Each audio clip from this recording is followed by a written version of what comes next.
Good morning, all my fellow autonomous, independent, self-reliant patriots.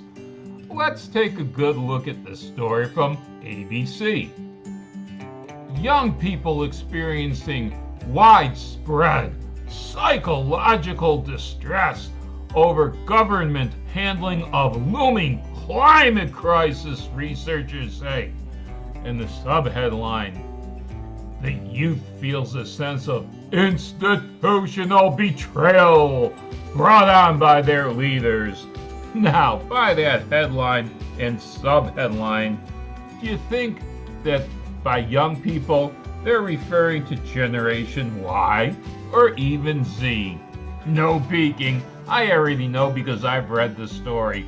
But let's talk about the meat and potatoes of the story. Pollution, which we all know is the sole source of climate change. Why? The climate was stable for billions of years before man started polluting it 200 years ago. Isn't that right? To really bring the story home, take a look at the embedded video. I stopped it right there. Air pollution. Pollution kills more than 7 million people globally every year. Let's take a look at this pollution and who's causing it. Let's take a look at air pollution. This is from climatetrade.org. Which countries are the world's biggest carbon polluters? Yeah, we all know who number 1 and 2 are, but let's take a look anyway. We're just going to go through the top 5. China, the US, India, Russia, Japan. Now, if you were to look at the numbers attached to each country, well, China by itself pollutes almost as much as the other top 4 combined. In fact, if you go to several different sources, some of the sources do have China polluting more than the other top 4 combined.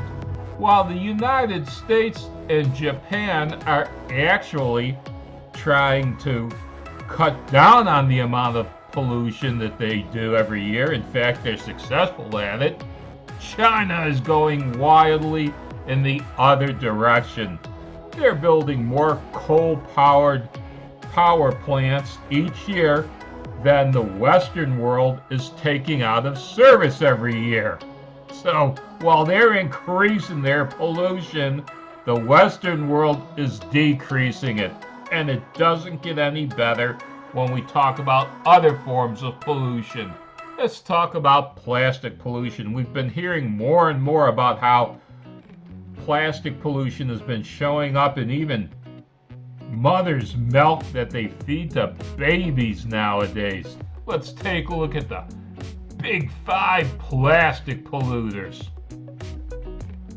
Yep, we all knew China was going to be number 1, but take a look at the other 4. Aren't they a little bit of a surprise?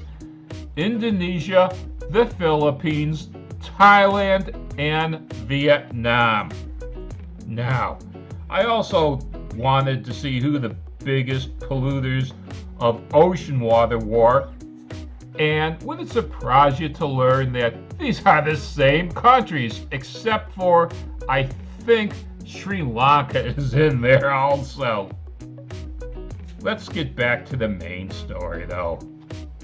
Have you guessed yet which generation this ABC News article is talking about that feels widespread psychological distress and institutional betrayal yet? It doesn't take them long before they tell you. Children. Yes, children are supposed to be the ones that are showing psychological distress and betrayal. If children are showing psychological distress and betrayal, isn't it because the teachers are teaching them that? Shouldn't the teachers be teaching them that The Western world is doing everything it can to reduce pollution. It is what is commonly called the third world that is increasing pollution.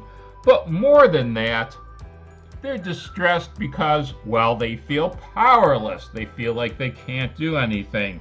I grew up in a different generation, The biggest problem when I was a little kid was world hunger.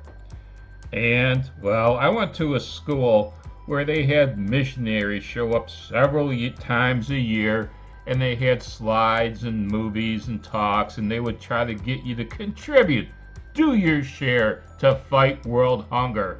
And oftentimes, I'd contribute an entire week's worth of my money to this cause. Made me temporarily poor. In fact, percentage-wise, I've never contributed as much as I did when I was a really young youth to charities. I mean, I still contribute, but not those kind of percentages anymore. And I felt good about myself. I thought I was doing something good. My parents also made me believe that I could do my bit to fight world hunger by cleaning my plate. And so I did.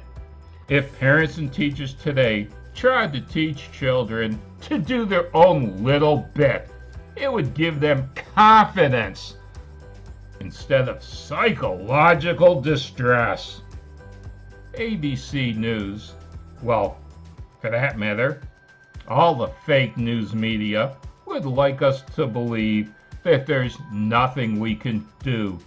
But in reality, that's the furthest thing from the truth.